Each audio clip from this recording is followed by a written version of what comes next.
Hey guys, so in today's episode, I just wanted to get into a quick video on how we shot this photo.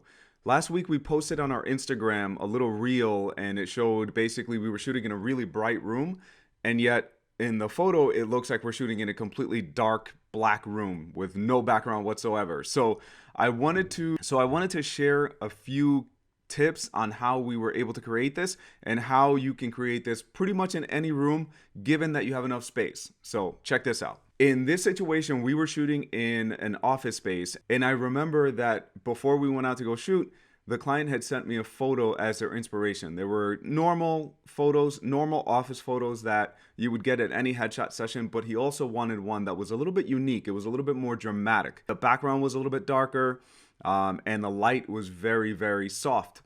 And I could have taken a black background with me and set it up and all that, but we were shooting about a group of, I think it was like 10 lawyers. There were different looks that they wanted, all this, and their time is very valuable. So, even though we could have gotten there earlier, set everything up, all this, we were hired for a certain amount of time, as the time that they had for the office space, and we had to make sure that the shoot went nice and quick. When I saw the office space that they had rented, I could see that there's a lot of distance between where we can shoot. The area was pretty long, let's say, and the walls weren't very close.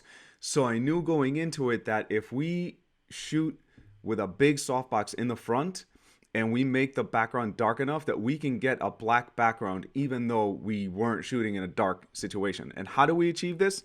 By using either a really, really high f-stop if you're not shooting in high-speed sync. So for example, if you were at 100 ISO, 2/50th of a second, which is your highest sync speed on most cameras, you would then have to go to about f11, f16, something like that. So it's guaranteed that the background is just completely black.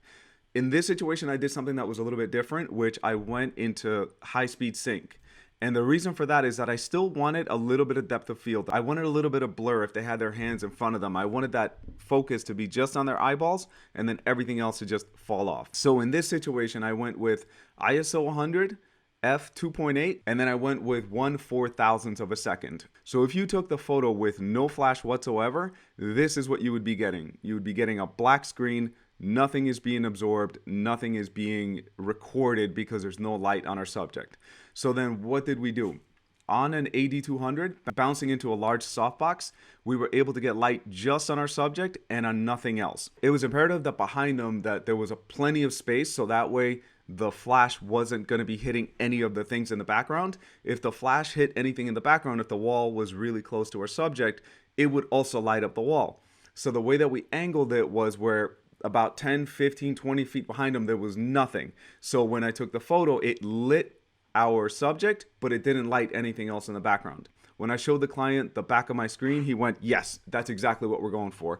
And I knew at that point, we had everybody going. They were all very shocked that we were able to get that kind of shot in an environment that looked nothing like that. So again, by shooting where if you shot with no flash whatsoever, the background would be completely black, we were able to achieve a look as if we were in a very dark studio. It requires a lot of flash power, so make sure that you give your flash a second to recycle. Don't be hitting, in burst mode with a situation like this. Give yourself a little space in between shooting so that way you can get this really nice dark background. That's all for today's video. I wanted to make a little brief video and explanation as to how we got that shot. Let me know what you guys think. Any questions, comments, please leave them below. I love when you guys comment and keep it respectful. I'm always happy to help, guys, so thank you for watching.